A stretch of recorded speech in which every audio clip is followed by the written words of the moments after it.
Okay, we see for me mama nyina akwa ba de ba jata buom TV. Media arawosama esi oman a few days ago at the same P at the Abagana. Arawosama esi Ghana no. Na eni enyai. Mechre the 8 heroes are omukonya kwenshia abra no mokobu ase. Akodi dwuma sronko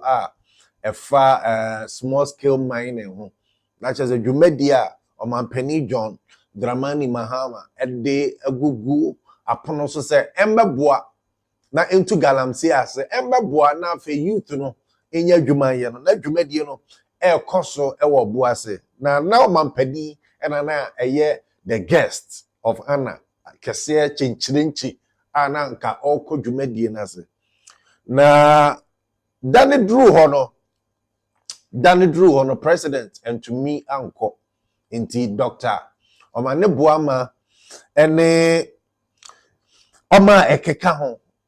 ebiti se honorable Mutala Mohammed ene Muniru Limuna ene the other people na eka ho no omonam kwan so kono chezo omo enya nkodu dwumadie na se o sa na mpese me kire se omo enya nkodu dwumadie na se omonam kwan so te helicopter mu ekono ena omukonya akwanhia na akwanhia omukonya ye no ema omamun ehye nti omamun ehye ye no ema President Mahama ene ne mpanifo ede the remains etu kwan ko South Africa zo omukoye forensic DNA I know yeni saa akade ni bi ewo man nu yeni saa eho akade ni bi to do that kind of research no yeni saa akade ni bi ewo your hospitals inti emamo de ko South Africa so mo nkoye saa forensic DNA no mo koye na ebae no not just the Muslims among them no say yedi kan epe omokrabre inti honorable Mutala Mohammed and afi honorable Muniru Mohammed honorable Muniru Limuna Mohammed omo mienu no na cha say ese edikan epe omokrabre inti dwumandie no ekoso no ye announcement say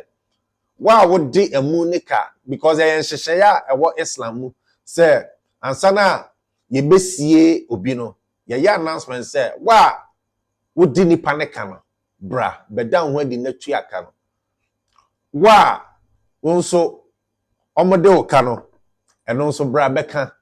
wa omode oka no wonso bra na beka nti asema esi wadwumadi nti omaye san announcement no sima ena fe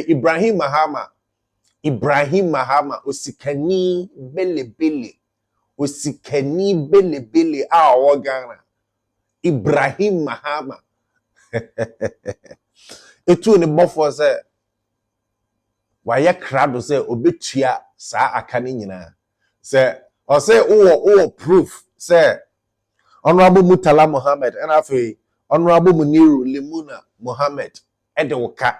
now the proof no eba Ibrahim Mahama se waye krado se obetua saa akane nyina wenye die dikan obia ni Ibrahim Mahama a track record wo man e ba se nipa ho a kire na o support it. He's a brother of the president, but he's even at times they were not in power, he supported a lot of people. He has supported a lot of people. Onona Kofi Adoma enya problem or supporte or disika be supporte ema ene Kofi akona nimpa ewo nani ne ho Kofi akona nimpa apart from ono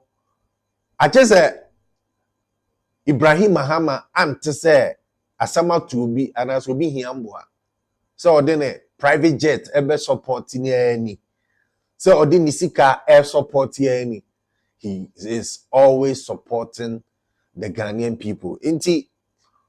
why crowd say obi biara